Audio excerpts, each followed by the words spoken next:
Kong, long time no see. No? I think Yes. you guested the show namin mga last year before the filing. Oo, Correct me if tagal I'm na wrong. nga. I'd like to ask kasi I remember when we were talking and I was asking if you were planning on running. Ang sabi mo is you were still at that point undecided. Pero ang inclination was Senado. Ang alam ng taong bayan lahat, Senado si Atty. Chel Diokno. Nagulat kami lahat biglang, sa party list ako, congressman. What was the thought process behind that? Ba't biglang nag-iba kayo ng isip? Well, nung una talaga, ang balak ko ay tumakbo sa Senado. But when the opportunity came up na maging first nominee ng Akbayan party list, it was an opportunity I couldn't let pass. I became a member of Akbayan around the middle of last year, Yes. more or less. At that time, wala pang pagkakataon na maging nominee ng Akbayan party list dahil hindi pa napoproclaim ang Akbayan.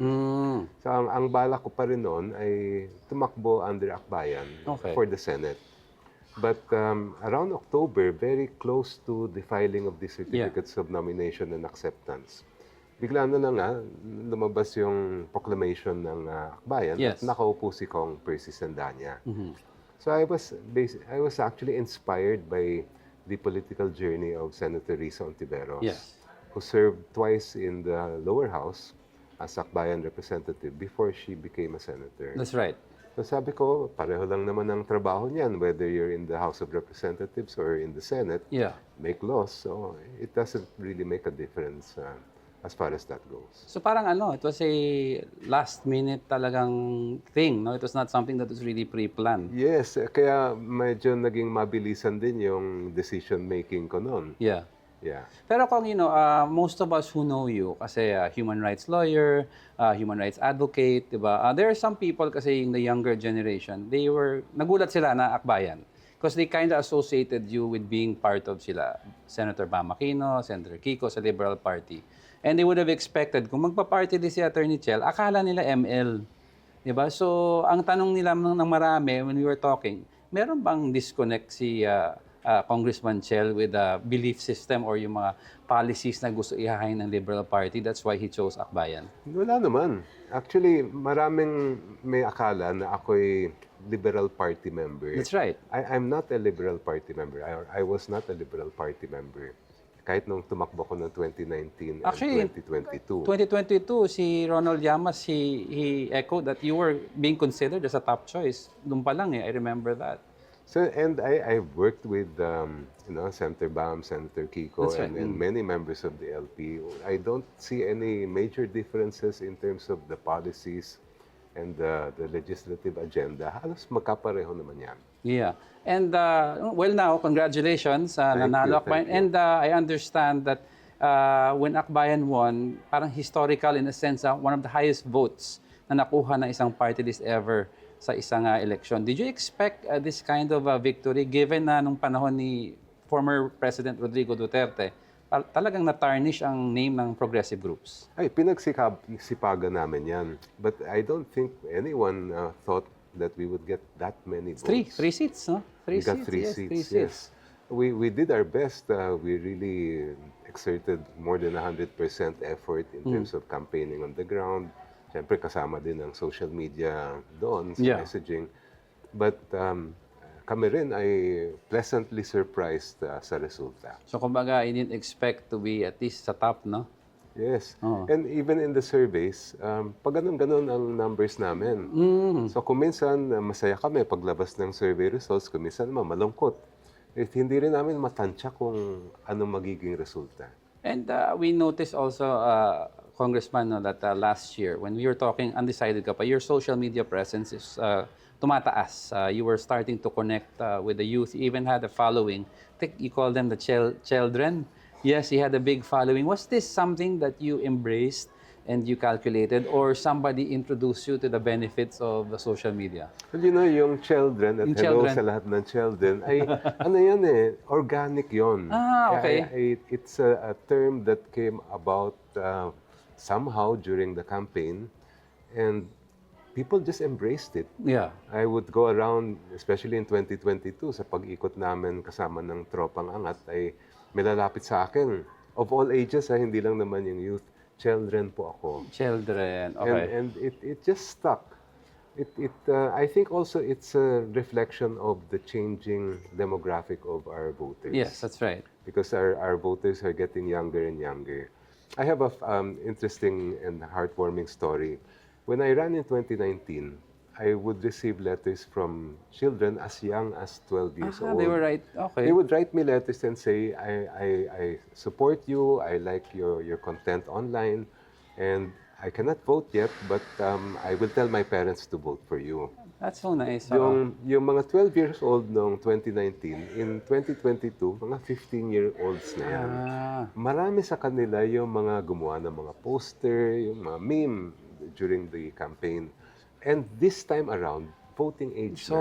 Okay. So they were really waiting and waiting for the opportunity to exercise the right to vote. And I think we felt it in Siguro this election. is where the surprise number of votes came from na hindi na survey, no, Yes. Congressman? Kasi sa survey, hindi naman nila sinasurveyan by age bracket. That's So, right.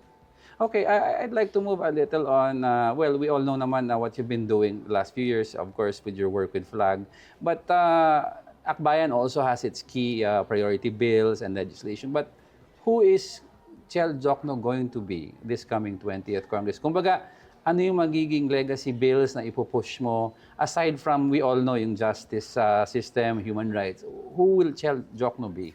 Well, we want to address the gut issues, the problems that people face every day. Nandyan siyempre yung sobrang pagtaas ng presyo ng bilihin. Yes, that's right. Issues which also relates to issues of food security. Nandyan yung malaking crisis natin sa edukasyon. I mean, we have to address that problem. Nandyan yung issues of access to affordable healthcare. Yeah. And to me, what is very important to me is the future of our country, and that future lies in our youth. That's right. The one big problem we face, which I would like to investigate and come up with legislation, is the number of out-of-school youth we have. It's a staggering number. According to the Philippine Statistics Authority, it's 25% Medyo of our parang youth. tumaas siya, Congressman, no? That's more than 11 million Yeah, that's right. Filipinos who have no future. What future can you have if you cannot go to school and get a degree? And yet, nobody seems to be talking about it. And it doesn't seem to be top of mind when we come to a legislative That's right, agenda. that's right. Kailangan natin tugunan yung problemang yan. That's right. Because if we don't address it now, imagine if that number reaches 30, 40, 50%. Okay, that's the Hindi katanggap-tanggap foundation yun. pa ng bansa natin yan. Sa 25% pa lang, dapat hindi katanggap-tanggap Yeah, that's yun. Kaya, ang laking problema natin. Hindi lang yung, usually, ang pinag-uusapan sa education, di ba, yung quality of education, That's right. we're behind. But we're not also talking about this big problem. Why it's ba't namamayagpag ang mga out of school? I remember si Senator Bam kasi 'di ba he had in libre edukasyon. But when the study was made, parang sinasabi nila nakikinabang sa free education. When they made a survey, a generic survey, parang most of them came from affluent and rich families and not really the ones who should be availing of it. Why do you think this has happened, and how do you think we can put safeguards and measures to ensure na it goes to the proper people? I think one of the reasons is the fact that while education is free, wala silang pangbaon, wala silang pambili ng libro, supplies. Kaya meron ng Akbayan na baon is essential bill. We filed that in the 19th Congress, and we want to refile it in the 20th Congress, where we will give recipients of 4Ps or former recipients of 4Ps a monthly allowance of 5,000 pesos. Okay. Para meron silang pamasahe, pambili ng pagkain at supplies. So do you think by doing that, little by little, makakatulong to persuade those who are out of school na hopefully bumalik into the school system? I think that's one of the ways to get it done. But we have to go deeper into the issue. I myself would like to know, why has it reached this staggering number?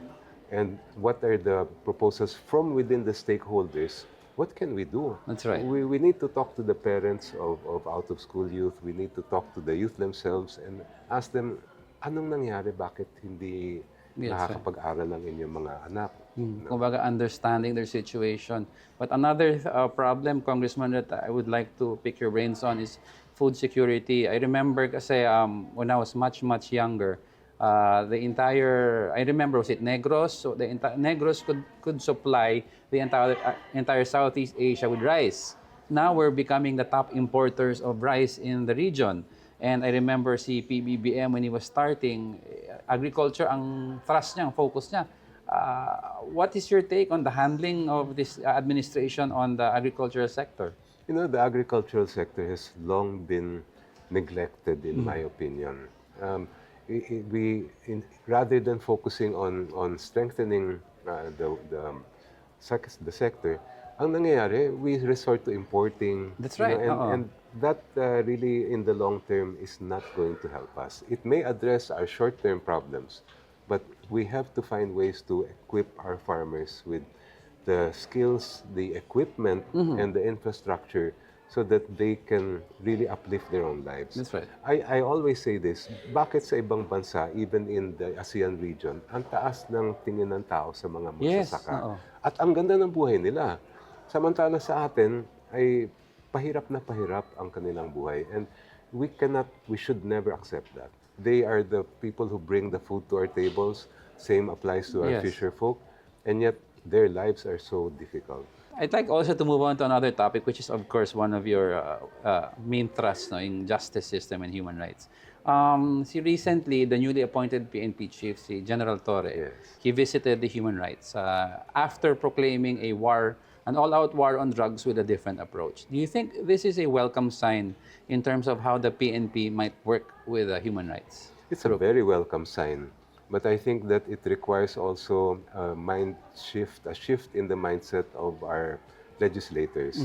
Because while they are moving in that direction, I'm speaking of the CHR and the PNP, the laws still treat the issue of drugs from a criminal justice system. That's perfectly fine when we speak of organized crime, yung mga sindikatong nagpapasok ng droga. But those who, out of poverty, out of many other reasons, end up resorting to, using drugs, yung mga gumagamit, we have to treat it as a health problem. The studies abroad show that when a government treats them as a health problem, we reduce drug dependence, we reduce even HIV infections. It really helps a lot, and they become more productive members of society. Our courts are clogged with cases of people who have been charged with really tiny amounts That's right. of shabu. That's like, I understand, it's about 70% of our inmates are in that situation. Yeah. If we could treat this as a health problem, we could bring them back into society, make them more productive in terms of helping themselves, their families, and the community, and remove congestion in our jails and deal with a lot of the issues we have with delays in the criminal justice system. But it's interesting, Kong, that you said na yung mga minimal amounts of shabu, no? Is there legislation or is there a law already in place that categorizes the amount of drugs na dapat hindi ka na sa justice system, dapat may reformation period ka? Kasi I understand, like in Amsterdam, may ganun eh. You're caught with long time ago, you're caught with an amount of illegal substances, hindi ka kaagad pumapasok sa justice system. So do we have that in the Philippines, or automatic, very gray area? Basta may illegal substance ka or drugs, nasa kaagad justice system? While there are some mechanisms in the law, in reality, once you're arrested, even with a tiny, tiny amount, you're already put into the criminal justice system. And once you're in there, it's so very hard to get out. Especially, not just in the last administration, but this has been happening for a long time. We actually have a bill pending in the 19th Congress. We call it the Kian Bill. That really is a two-pronged approach. When it comes to organized criminal syndicates, they have to feel the brunt of the law. The brunt of the law. But when it comes to yung gumagamit lang, remove them from the criminal justice system. They should be treated like victims. Treat it as a health problem. It's a health problem. You mentioned, Kian, I think this was yung issue that was may favorable decision na ata. No? Kung speaking of the PNP and the way they handle the drug war, the last drug war, ang sabi nila, one thing that should have been done daw was, noon pa lang, nagkaroon tayo ng parang internal affairs service, very similar to that of the US, na hindi under the PNP chief, could be a constitutional body on its own to provide the police officers na parang apprehensive sila. Uy, I have to perform well kasi may internal affairs nakabantay sa akin Do you think we should take a look at that? Yes, the problem with our existing Internal Affairs Office is that it's under the chain of command of the PNP. That's right. And so it's very difficult for them to act independently. You know, a few years ago, I studied the entire disciplinary system of the PNP. It's like a labyrinth. Ang gulo-gulo niya, ang complicated niya. We have to simplify it and I believe bring it out into an independent body, civilian body. We can, for example, return it to the Civil Service Commission because after all, our members of the PNP are civil servants. That's right. And we have to remove that mindset that they are still, part of the military sort of, dapat talaga maging mas civilianized ng todo yung PNP. And we have to update it in terms of making it a more scientific approach to crime. How do we do that? We have to create as well an independent forensic body. That's right. The crime lab suffers from the same problem as internal affairs. They're under the chain of command of the PNP. Dapat independent yan. Maganda sana kung academe-based. Yes, right. Because then you're always up to date with what's the newest technology. And you're sure that it will really be independent. They'll call it a spade a spade. No? Another big problem that we saw is we don't have a death investigation and recording system. Di ba pag may nanganganak, meron tayong birth recording, birth certificate. Pero pag may namamatay, wala tayong centralized database, especially for suspicious deaths. Wala tayong requirement na magkaroon ng autopsy.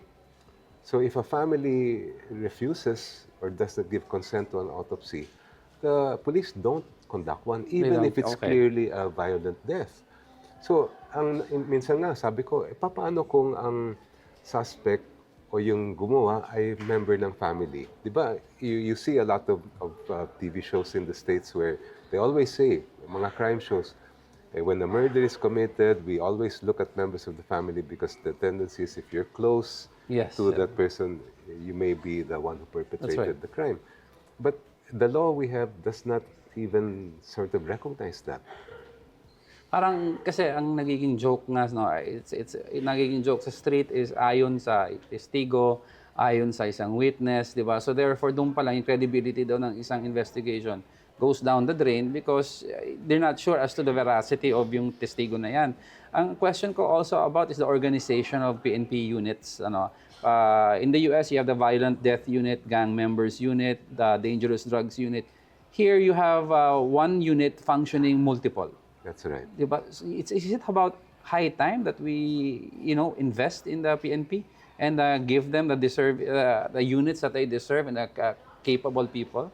Yes, I think it's high time we strengthen and empower the PNP, and there's a lot of what I would call cultural traits that we need to remove from the law enforcement. For example, it's a very common practice that when a major crime occurs, but the family of the victim don't report or pursue it, the police will say, ayaw ng pamilya, kaya hindi na namin itutuloy. But, murder, for example, is a crime against the state. Yeah. Even if the family does not want to pursue it, it's the obligation of the PNP to investigate and find the perpetrator. But that often doesn't happen. So, kumbaga, it breaks down pag ayaw na ng family, no? Which goes to my next question about yung EJK, and you mentioned that most of the suspicious deaths, they don't have the certificates, no? And this is one reason daw na why a lot of the cases sa EJK hindi na filean, and the reason why former President Duterte was sent to the Netherlands, no? Do you believe in that, Kong, that there's no possible case here locally that could have been filed sa former president because of that? Wala mong way na locally na resolve sana yon? Well, first of all, there was a study made by some of our top forensic pathologists that showed that there were a substantial number of death certificates during the war on drugs that had the wrong cause of death. Meron pa nga parang heart attack yung nilagay, and yet obviously victim of gunshot wounds. Now to your question, yes, it is possible to file cases here, but with the former president in the Netherlands, The issue there is the cases will not be able to proceed in his absence. Okay. Kasi our law requires that he be personally arraigned. And with him there, the ICC prosecution will take precedence. So in other words, okay sa'yo, Kong, kasi we have to ask a lot of our incoming lawmakers, ano yung stance nila on the former president being tried in The Hague instead of being tried here? So you're okay with the case pushing through all the way sa Netherlands? Well, look at it this way, and I say this very often. When a president or a former president is on trial in the Philippines, can we be assured that he will be given a fair trial and that the victims will also have a fair trial? The president in our country is so powerful. He appoints all the judges and justices That's right. up to the Supreme Court. He has influence even over witnesses, because if I'm a witness and I'm going to testify against a president or a former president, malamang magdadalawang isip That's right. ako. Si si Pangulong Duterte yan. And given his own rhetoric when he was president, Yeah. and the kind of fear that he exuded, I'm sure a prosecution here would have a lot of obstacles that are not present in the That's right. ICC. In the ICC, we can be assured hindi matatakot yung mga judge, hindi maiimpluwensyahan. We can also be assured that the witnesses will have much less resistance to testifying, because they're not testifying That's right. in a place where they can easily be a subject of retaliation. As well, we can also be assured that the evidence will be presented in a way that will not cater to public opinion. That's right. That's Kasi right. diba, isang problema sa trials natin dito, minsan, it becomes more of what the public wants, and the judges are sensitive to that, rather than the evidence presented in the court. Kumbaga nadadala sila sa clamor ng public. Yes. All right, I'd also like, of course, very, very hot topic now, impeachment. You're part of the prosecution team. What articles have you been told, possibly, what articles you'll be handling? We're still discussing that internally. Yeah. But I think that what is important for us now is that the process proceed, Yes. and that the case goes to trial as soon as possible. That's what I wanted to ask you about, because we've interviewed Attorney Reginald Tongol, is a spokesperson for the impeachment court. And he was talking about remand, return. There's this, alam niyo na yung issue na yan. What is your stand on the remand and return? Kasi sabi niya, we're not asking for the articles to return it. We're simply asking for a certification from Congress stating, maayos ba yung ginawa nyo? But Congress has said, why would we send a defective impeachment, articles of impeachment in the first place? So ano yung stand nyo dito? So para sa akin, malinaw na malinaw yung nasa konstitusyon natin. Yeah. It says once a verified complaint containing at least 1/3 signatures of the members of the House has been transmitted to the Senate must conduct a trial forthwith. Matagal na natin pinag-uusapan yung forthwith, pero anong ibig sabihin ng trial? A trial for lawyers means that you present your evidence. What that signifies is that all issues prior to the presentation of evidence should no longer be issues. Because inabot na yung verified complaint sa Senate, ang titingnan lang nila, does it have the required number of signatures? Okay. If it has the required number of signatures, then they have no choice But to go to but trial. to go to trial. Pero kasi when sabi rin ng spokesperson ng impeachment court, baka naman sa mga hindi nakakaalam, ang ibig sabihin po ng trial is not the actual courtroom drama, but there are also yung pleadings, the procedures before the actual litigation happens, sabi niya. So, yan ang interpretation ng spokesperson, that all of this remanding, returning the articles, asking for certification, is all part of the trial daw, sabi niya. Well, my understanding of the Constitution is it provides for a very simplified process for the litigation of an impeachment case. If I were to make an analogy, the House of Representatives is the Department of Justice. Sila ang prosecutor. Okay. Kaya nga, ang tawag natin sa kanilang abogado na harap ay prosecution panel. And just like in a regular case, before they file a complaint in a court, syempre pag-aaralan muna nila yon. That's right. Titibayin nila yung ebidensya. And they will not file a case unless they're pretty sure that they have enough evidence to secure a conviction. And that's, to me, why the Constitution says pag final yung articles of impeachment na why may 1/3 signatures, presumed na yan. Na Yeah. sa lahat ng dapat ginawa ng prosecution o ng House ay ginawa nila. That's right. Kaya ang susunod ay i-trial nyo na. So obviously now, pupunta yung trial sa 20th Congress. Another issue that was raised by the Senate is they want the 20th Congress to bind themselves that they will push through with this. Ang question na came out, why would they send that question to the 19th Congress? No, sabi nila, they clarified it. No, we're asking the 20th Congress to make a resolution when it's their term to say that they will push through with it. That's their take. Some would say, no, automatic dapat ang crossover. Dapat wala ng discussion. What is your stand on that, Congressman? Again, I think it's very clear in the Constitution. The rules of impeachment are not found in Article 6 on Congress as a legislative department. They're found in Article 11 on public accountability. So we must distinguish between the senators and the Congress persons as legislators and as members of the impeachment prosecution for the House and the judges for the Senate. Ibang-iba yon. That's why the only time senators are required to take another oath is when they sit as an impeachment court. Kasi, and also, even yung suot nila, iba When you're lawmaking, totoo yon. Pag natapos yung isang Congress, any bills that aren't passed, etc., investigations, you have to refile. Because that's their function as a lawmaking body. Yes, that's right. But their function as an impeachment court is very different. It is to ensure that the most heinous crimes committed by public officials, the top public officials, are immediately litigated and decided. So to me, it doesn't matter whether it's the 19th Congress or it carries over. That the court is already there. It has been convened and constituted. Yeah. And therefore, even if it goes over into the 20th Congress, it shouldn't affect its jurisdiction or its validity. Well, there are a lot of interpretations from different luminaries and lawyers. Do you see this going to the Supreme Court? Well, si Senator Coco Pimentel does not want it to go to the Supreme Court. Baka mag-back to square one daw eh. Ang alam ko, meron ng ilan na pending cases sa Supreme Court.